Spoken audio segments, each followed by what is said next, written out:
বর্তমান আমাদের বাংলাদেশে এত পরিমাণ নিউজ চ্যানেল হয়েছে যে তারা তাদের ভিউ ব্যবসা করার জন্য যে কোনো নিউজ ফেসবুক, ইউটিউব, টিকটকে আপলোড দিচ্ছে এবং মানুষ এই নিউজগুলো দেখে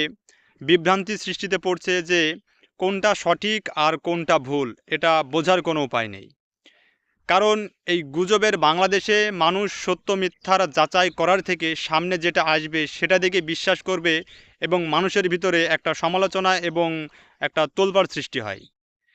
তো সেই সাথে পাশাপাশি নতুন নতুন কন্টেন্ট ক্রিয়েটর যারা আসলে একটা কন্টেন্টের অর্থ বোঝে না, মানে বোঝে না, যে কোনো কন্টেন্ট তৈরি করে যার মাধ্যমে সামাজিক যোগাযোগে এত পরিমাণ ছড়াছড়ি হচ্ছে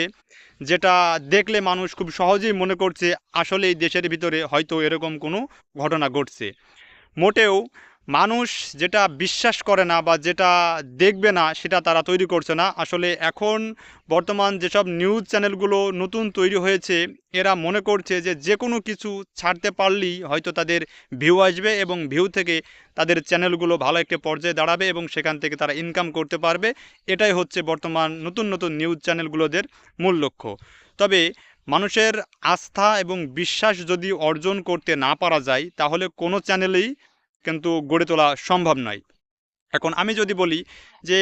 আমার যে কথাগুলো এবং এই যে কন্টেন্টগুলো আমি বানাই এগুলো যদি মানুষের কাছে গ্রহণযোগ্য এবং সঠিক সত্যতা যাচাই যদি না থাকে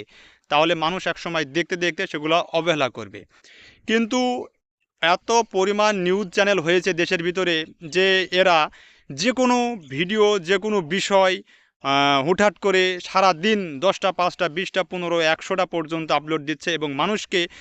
ভিউ ব্যবসা দিয়ে এত পরিমাণ বিভ্রান্তি সৃষ্টি করছে যেটা আমাদের সমাজের উপরে একটা ব্যাপক খারাপ প্রভাব ফেলছে। তো এই নিউজ চ্যানেলগুলোর কারণে এবং সেই সাথে দেশের মানুষ প্রত্যেকটা মানুষের হাতে এখন স্মার্টফোন, যার কারণে স্মার্টফোন থাকার কারণে মানুষ ঘরে বসেই কিন্তু যে কোনো সংবাদ সম্মেলন হাতের মুঠোয় পেয়ে যাচ্ছে এবং মানুষ দেখেই হয়তো জেনে যাচ্ছে যে আসলে দেশের ভিতরে কি হচ্ছে না হচ্ছে।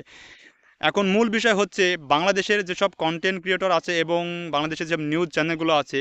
এরা যদি শুধু ভিউ কামানোর জন্য অশ্লীল এবং মিথ্যা অপবাদ খারাপ ভিডিও কন্টেন্ট যদি মানুষের সামনে দেয় তাহলে তো একটা খারাপ পরিবেশ তৈরি হচ্ছে এবং সেই সাথে প্রত্যেকটি কন্টেন্ট ক্রিয়েটর এবং নিউজ চ্যানেলগুলোকে একটা বিষয় মাথায় রাখতে হবে যে তাদের কন্টেন্টের প্রতি যত্নশীল হতে হবে এবং মানুষ যাতে বিভ্রান্তি না হয় এবং সঠিক জিনিসটি মানুষের কাছে পৌঁছে দিতে হবে। কিন্তু তা না করে মানুষ শুধু ভিউয়ের নেশাতে মানে ভাবছে যে একটু ভিউ বেশি হলে হয়তো ইনকাম বেশি হবে, সেহেতু যে কোনো ভিডিও করছে, কন্টেন্টের অর্থ মানে কিছুই বোঝে না, মানুষের হঠাৎ করে ছড়িয়ে দিচ্ছে, আপলোড দিয়ে দিচ্ছে সামাজিক যোগাযোগ মাধ্যমে, কিছু না বুঝেই ফেসবুক ইউটিউব ভাইরাল করে দিচ্ছে যেটা সমাজে আসলে কোনো কাজেই আসছে না। তো কন্টেন্ট এবং নিউজ চ্যানেলের প্রতি আমার একটা মানে অনুরোধ থাকবে, আপনারা যে কোনো কন্টেন্ট তৈরি করেন না কেন এবং কন্টেন্ট ক্রিয়েটরদের বলবো আপনারা যে সকল ভিডিও তৈরি করেন না কেন অন্তত ভিডিওটার সত্যতা যাচাই করে ভিডিও তৈরি করবেন যাতে মানুষ দেখে বিভ্রান্তি না হয়ে বিশ্বাস করে এবং মানুষের উপকার আসে এরকম কন্টেন্ট তৈরি করুন।